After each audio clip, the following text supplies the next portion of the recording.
live from the Wild West Motorsports Park. Welcome, sim racing fans, to Racecraft TV and this Monday's coverage of the Pro 4 Masters, the top split of the Lucas Oil Off-Road Racing Series Pro 4 trucks here in iRacing. Hi everybody, I'm Joshua Lee. Joining me is Josh Edmondson.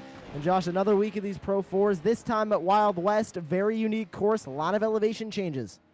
Yeah, definitely a unique course. It's going to be a tough one.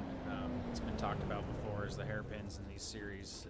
There's two of them here, turn one and turn two, after some really long straightaways, so everybody stacks up. It's going to cause some possible carnage, but definitely at least some door banging and some passing. Currently looking at qualifying right now. They get 2 laps, 5 minutes to put in their best times. Still 2 minutes left on the clock as multiple trucks get their laps in, and it looks like all the laps are in. Time to take a look at that starting grid. Connor Berry will lead the field to the green flag.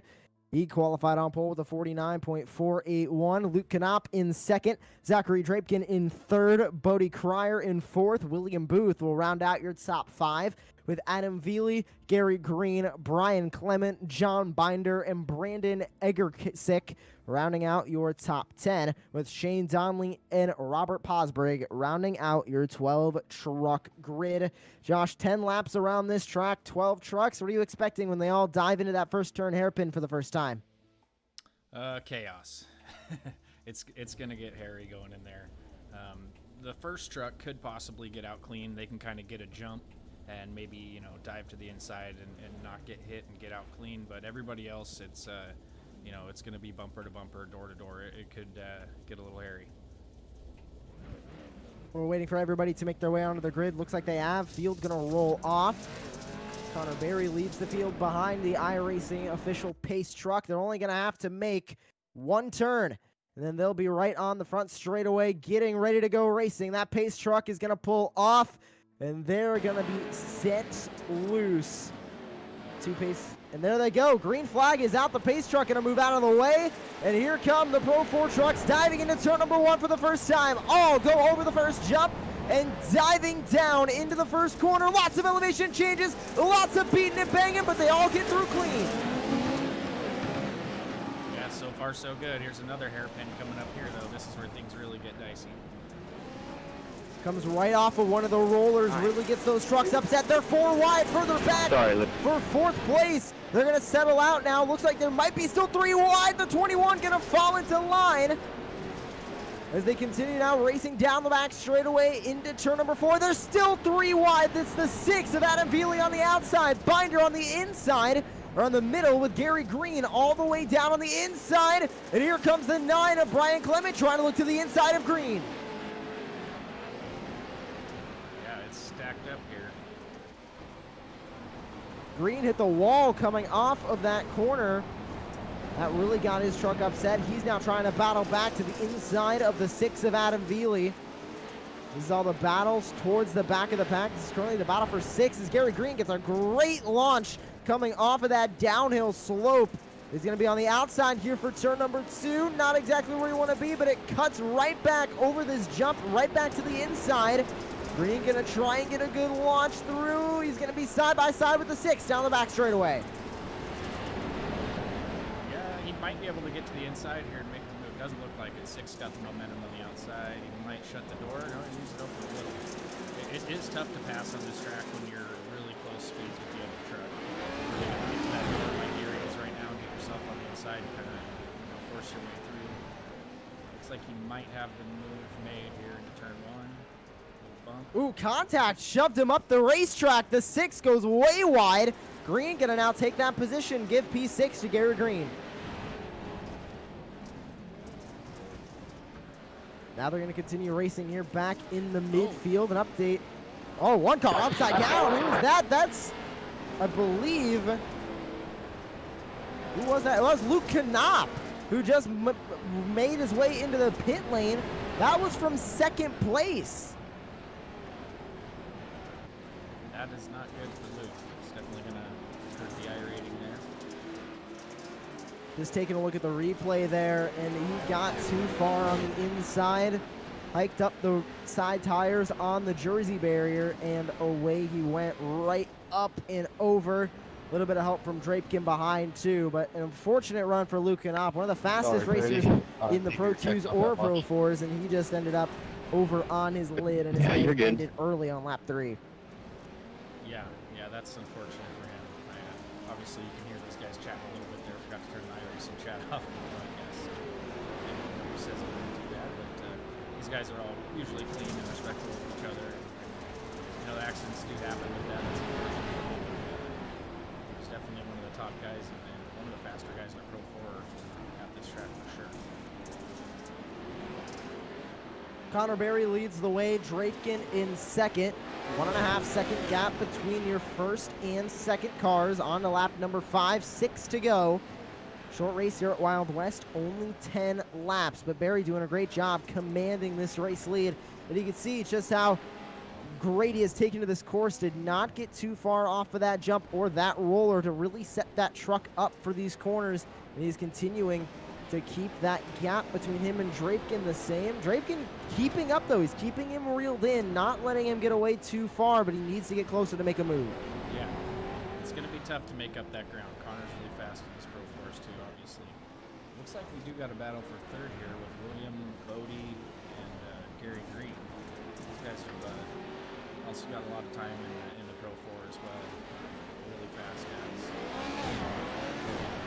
Battled a lot in Reckless Series and some other leagues together. These guys have definitely raced each other a lot. They're all going to go into turn number 1 once again, getting very close together, but it all depends on that run coming off of the corner. Green with a good run, but there goes Bodie Cryer. That gap now widening between him and William Booth. That just goes to show how important the exit off of these corners really is. It is. It's all about momentum with these trucks. I actually watched the last official race before this one, doing a little test, and William started on the pole and he got hit and flipped in turn 1, so he's probably looking for a little redemption this time. E3's good, but I think he'd like to get up and at least catch and pass Zach. He is up 2 spots from where he started. He started back in 5th, currently running in 3rd. As they continue to battle for 3rd. No positions really changing on the leaderboard just right now. To continue to watch this battle for 3rd, they get very close together. Gary Green might have an opportunity to make a pass on Cryer. He needs a good entry. Has a little momentum going over the jump, over the roller. How's he going to set himself up for turn 2? And he gets close in turn 1 and turn 2. He's got some speed.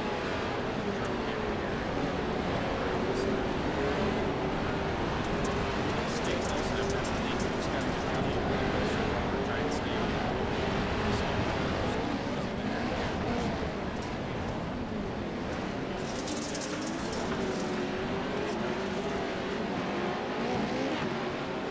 So on lap 7, did go wide. We're going to go on to lap number 8 now. 3 to go. Time running out. Here comes a little bit of a send to the inside from Cryer. Is he going to get the momentum coming off? He made up a tiny bit of ground, but not enough. They're kind of back to neutral now. About 3 truck lengths up to the 3 and about 3 truck lengths back to the 21, and a contact between him and the 1 car. Yeah, it's kind of a yo-yo that goes back and forth.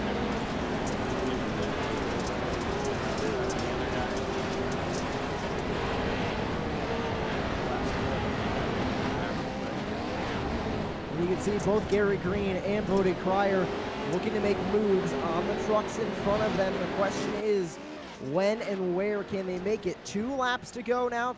Time continuing to run out.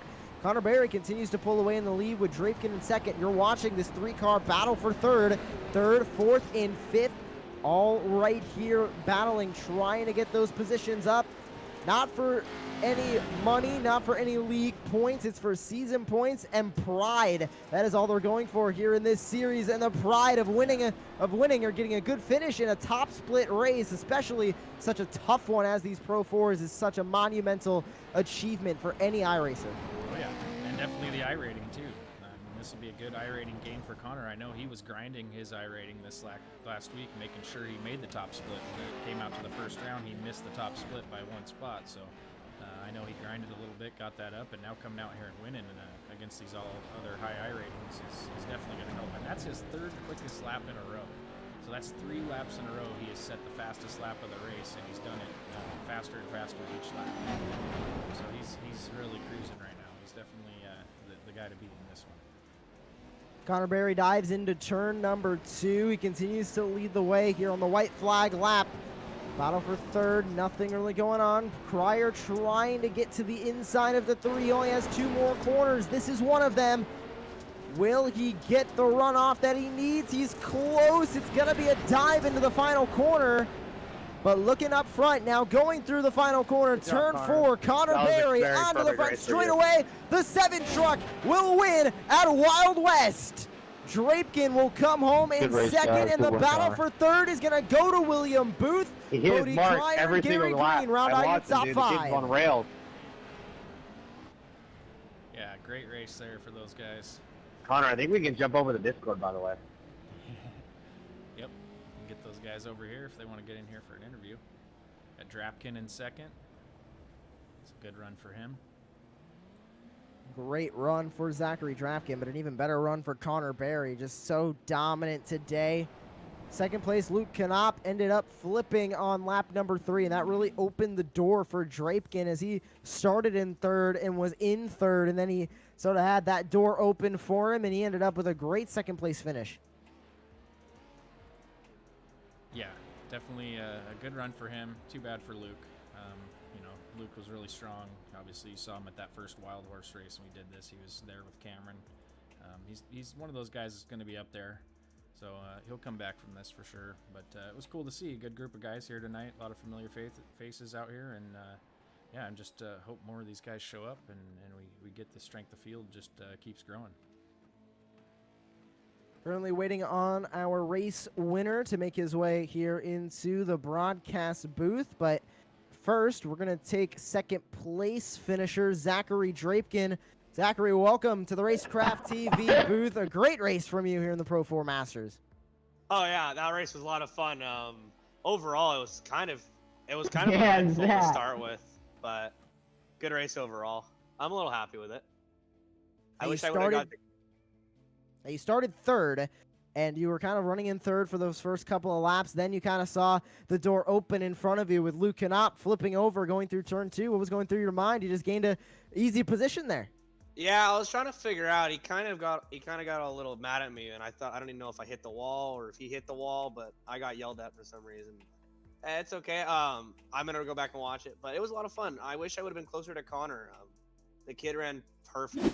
It's hard to keep up with him because he ran every single lap perfect. I gained on him a couple, but second place is awesome, so I'm happy for it. We still have one more week of the Pro 4 Masters this iRacing season. We'll be back at Wild Horse Pass. What are your thoughts on that track, and are you excited for the next week of top split action here on Racecraft TV? Yeah, I'm definitely going to have to put some time into the Wild Horse. I'm not the fastest there, so I knew I had something for this track in Crandon, but I think I'm definitely going to have to put in some work for Arizona. It's a really difficult track to go, and especially if you have a tune for it, you got to tweak that thing just perfectly. But I think I can do it. Hopefully I can bring it home. I can beat Connor in the next one, but we'll just have to see until next one. Anyone else you would like to thank here on Racecraft TV? Yeah, I want to thank Redline Oil, Ambush Esports, my buddy Braden for helping me build the tune, FabTech, and really all you guys for hosting races and broadcasting them. It's a lot of fun to come out here and actually get to show our stuff when we do the official races. So I got to thank Connor too. He always helps me out. He's a good buddy of mine.